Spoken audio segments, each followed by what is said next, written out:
The theme of the contradictory God image appears in Jung's discussion of Basilides Threefold Sonship.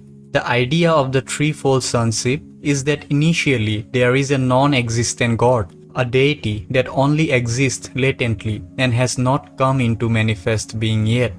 This God emanates from himself a kind of creative word which generates a cosmic seed that emits or gives birth to three sonships.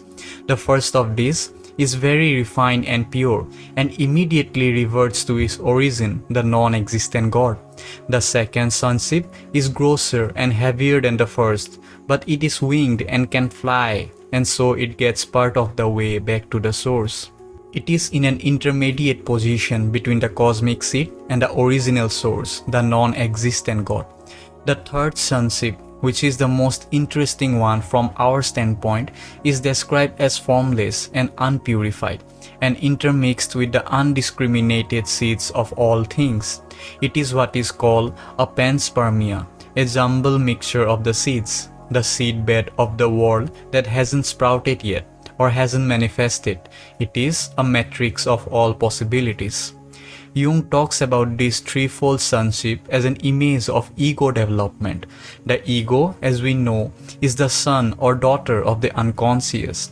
These creation myths of Basilides tells us that the emergence of the individual psyche out of the general unconscious is a threefold process.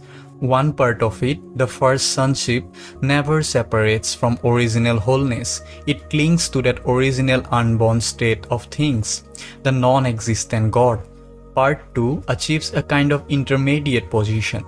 Part 3 falls totally into matter. Part 2 would be the only really conscious part. Part 1 would be completely identified with the original wholeness. Part 3, which is described as falling into matter or into formlessness, might be seen in several ways.